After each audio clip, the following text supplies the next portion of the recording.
And I also have a really dumb question. This is really dumb. Um, so when I was in 12th grade, I realized something that so the Buddha doesn't is not reborn anymore because he ended the samsara cycle. So where is he now? At that moment, as he's not with us anymore, and I cried and I was in shock. So he's not in the bodies anymore, he's not in the form anymore. And you said everything is really just space. So where is he now?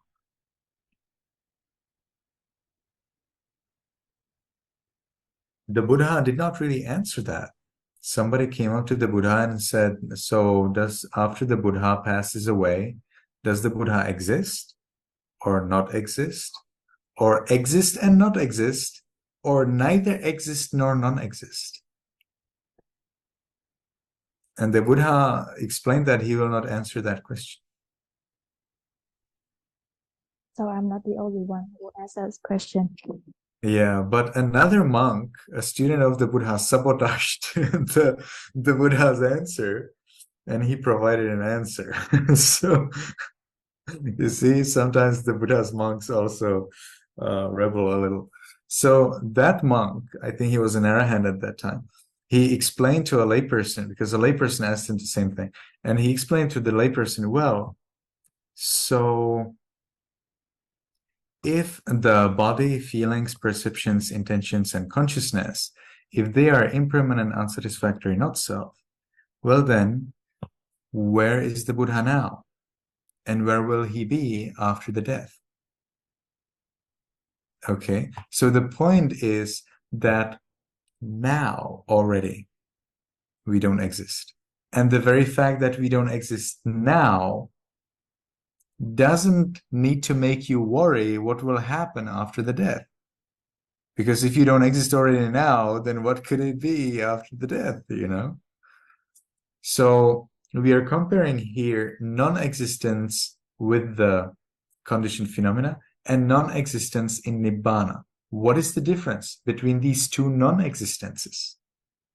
And which one is better, of course? Okay, so in this non-existence, there is a rising passing of mind and mentality, and we have totally no power over it in the ultimate sense.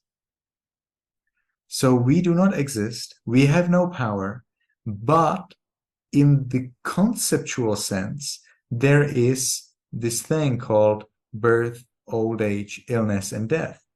There's this thing called danger of rebirth in hell, in animal realm, in ghost realm. These things don't exist in Nibbāna.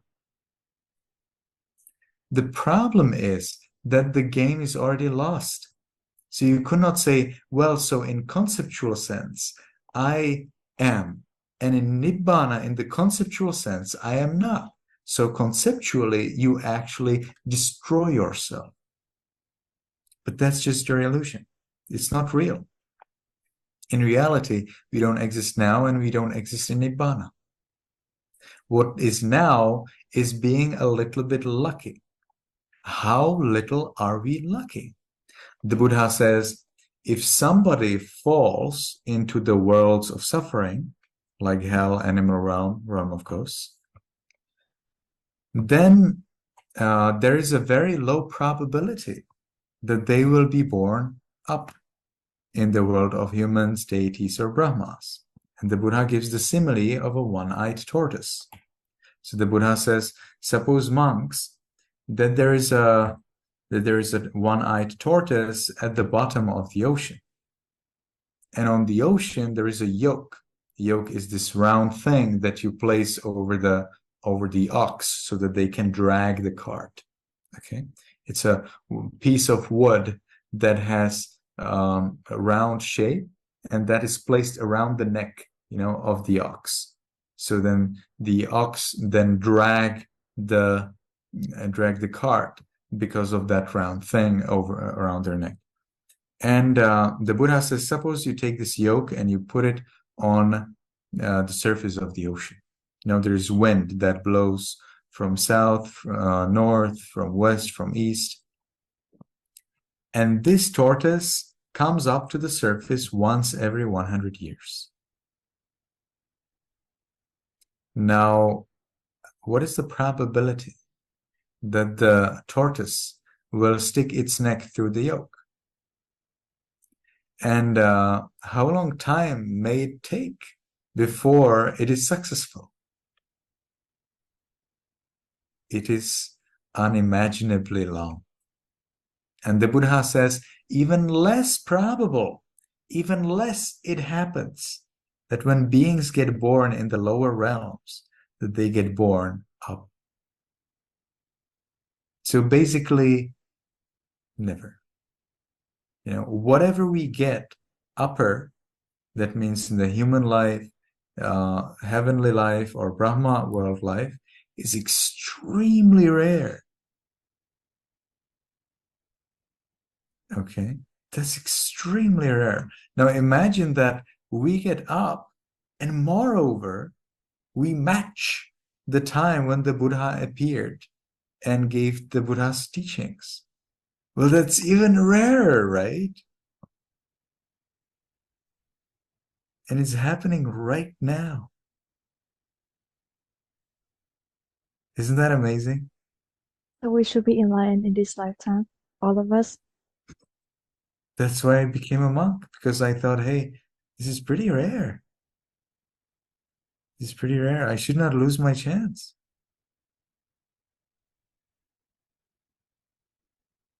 Okay, so I don't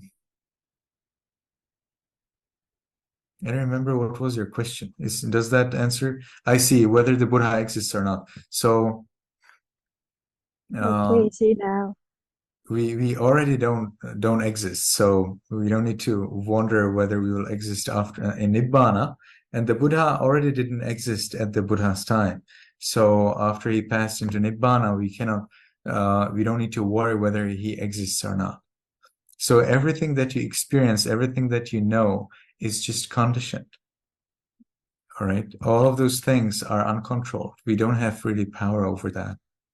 So whether the Buddha is here or not doesn't really matter. What matters is that we have this opportunity, that we get these data to work to gradually progress towards freedom from the conceptual existence to the conceptual non-existence, or rather moving from the